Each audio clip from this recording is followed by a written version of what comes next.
For years, communication between government and citizens in many regions of the Niger Delta had been limited to government information shared through traditional methods. Citizens were unable to share feedback with the government, and when they didn't trust the government to follow through. Things, however, began to change when social media became more mainstream. Citizens began to be more vocal about their problems, and the government knew they needed to listen and act. To foster better channels of communication for government and citizens of the Niger Delta, the Foundation for Partnership Initiatives in the Niger Delta, PIND, and ND-Link, at the 2017 Social Media Week, brought together various stakeholders to discuss how the government and citizens can communicate in the 21st century for effective development of the Niger Delta. So I think it's only fitting that we're talking about technology and using technology and social media to connect government and the people. And I believe that our panelists will do a lot of justice there.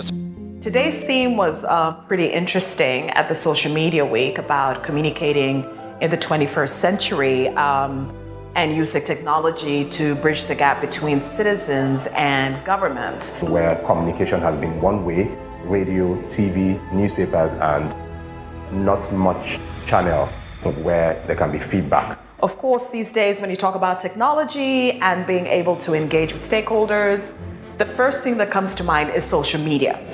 With social media, citizens are able to engage directly with the government officials and work together towards a cause. But has this improved government-citizen engagement in the Niger Delta?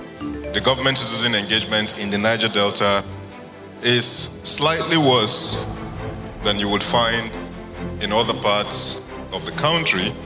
We do not have enough space as citizens to actually participate in the budget formulation process. The citizenry do not trust the government, and it impacts on the quality and the level of engagement that there should be between the government and the citizenry.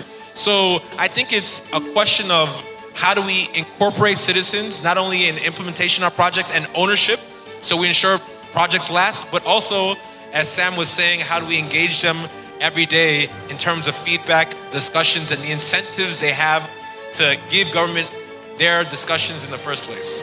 So the situation in the Niger Delta seems to be more topical than elsewhere because the Niger Delta is the custodian of the resources on which the socio-economic stability of this country are anchored.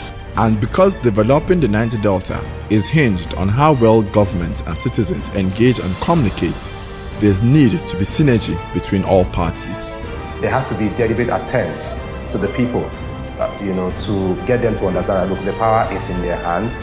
But we also as citizens have our role to play, and it just depends on how much we're willing to become active citizens and to get involved. And I think governments need to take advantage of citizens to give them feedback and to improve the work that they do, because frankly, it's a win-win situation for the both of us. Young people have to get involved in government.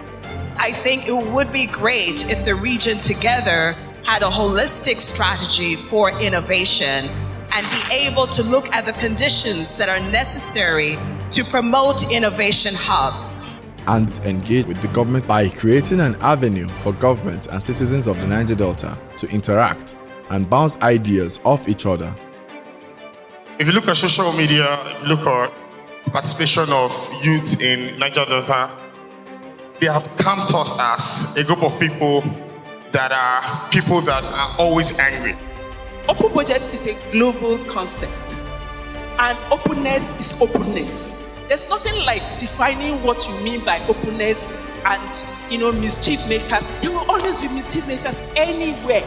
That doesn't stop you from being open. Why is it that when people want to go into government positions and all that, they ask us, people like us, to do come in as youth campaign strategists, and we do these things, and then when you get there, we shut it out. We are no longer useful, we're no longer participating. Government shuts you out.